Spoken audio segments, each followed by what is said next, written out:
ജീവൻ കൊടുത്ത അമ്മയുടെ ചോരയിൽ പുതഞ്ഞ അനക്കമറ്റ ശരീരം കണ്ട് വർഷമഞ്ച് പൂർത്തിയാകുമ്പോഴേക്കും അതേ വീട്ടിൽ അതേ കൊലയാളിയുടെ വടിവാൾ തലപ്പിൽ അച്ഛനും അച്ചമ്മയും വെണ്ണീറായ വേദനയിൽ താങ്ങും തണലും പോയില്ലേ, ഞങ്ങൾക്കിനി ആരാ എന്ന് രണ്ട് പെൺകുഞ്ഞുങ്ങളുടെ തീക്കണ്ണീരിൽ ആ സാധുക്കളുടെ നിലവിളിൽ ഒന്നും ചെയ്യാൻ കഴിയുന്നില്ലല്ലോ ദൈവമേ എന്ന ആത്മപുച്ഛത്തിൽ അസ്വസ്ഥമാക്കുന്ന നെന്മാറ വാർത്തകൾക്ക് ചോരച്ചുവയാണ്.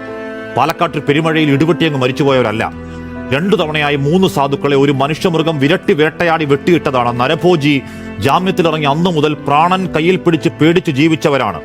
രാഷ്ട്രീയ ശക്തിയില്ലാത്തവരാണ്, ആൾബലമില്ലാത്തവരാണ്, പാവങ്ങളാണ്.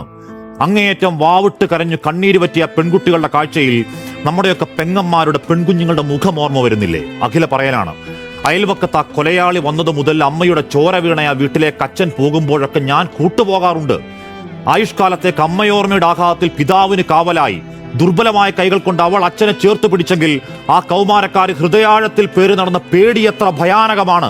ആ മുടിഞ്ഞ വെറിയൻ കൊലയാളി കത്തിരാകുന്ന ഭീതിയിൽ അഖില അച്ഛനെയും കൊണ്ട് പോലീസ് സ്റ്റേഷനിലേക്ക് ഓടിയതാണ്. ഏമാനെ പേടിയാണ്, ഞങ്ങളെ പാതി അനാഥമാക്കി ഒരുത്തൻ കട്ട്രോട്ട് കൊലയാളി വ്യവസ്ഥകൾ ലംഘിച്ച് അടുത്തു വന്ന് താമസമാണ്, വീട്ടിൽ കിടത്തുറങ്ങാൻ നിവൃത്തിയില്ല സാറേ, കാക്കണം. എന്നിട്ടും അഖിലയും അതുലയും അച്ഛനമ്മ നഷ്ടത്തിൽ അനാഥരായി പെരുവഴിയിൽ നിൽപ്പാണെങ്കിൽ ഉത്തരവാദി സംവിധാനങ്ങളെ സർക്കാരെ നിങ്ങളാണ്. അന്നു കൂപ്പിയ കൈ പുറങ്കാലിനടിച്ച് ചോരക്കൊതിയൻ ചെന്താമനെ വിളിച്ചങ്ങ് തലോടി വിട്ടതിന് അനന്തരഫലമാണ് ഇന്നു കേട്ട കൂട്ടക്കരച്ചിൽ. ഇന്നു കണ്ട പട്ടട കുറ്റവാളിയാണ്.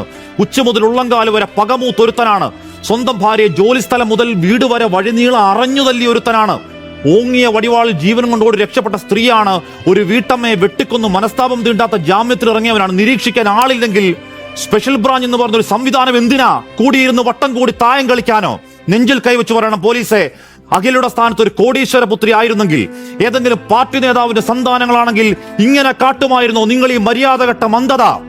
ഞങ്ങളുടെ നികുതി പണത്തിന്റെ പങ്കിൽ ശമ്പളം വാങ്ങിയിട്ട് ജോലി ചെയ്യാൻ അറിയില്ലെങ്കിൽ, ലാത്തിയും തൊപ്പി മാറ്റിവെച്ച കോട്ട മൈതാനിയിൽ പോയി പഠിക്കണം, ബേസിക് ട്രെയിനിങ് കഴിയില്ലെങ്കിൽ ആ യൂണിഫോം ഊരി പോത്തുണ്ടി പുഴയിലെറിഞ്ഞ് വേറെ വല്ല പണിക്കുമ്പോ ജീവനും സ്വത്തിനും കാവൽ കൊടുക്കേണ്ട സംവിധാനങ്ങളെ പഞ്ചായത്തിലടക്കം നേരത്തെ അറിയിച്ചിട്ടും ഒരു പെൺകുട്ടി പേടിച്ച് തറം പറ്റിയെങ്കിൽ, അഖിലയും അതുലയും അനാഥരായെങ്കിൽ, ആ പാതകജന്മം അന്ധവിശ്വാസി ചെന്താമരയുടെ പുഴുത്ത കൈകളിൽ മാത്രമല്ല കട്ടച്ചോര കാക്കി പോലീസെ, ആഭ്യന്തര വകുപ്പെ നിങ്ങളുടെ നെഞ്ചത്താണ്.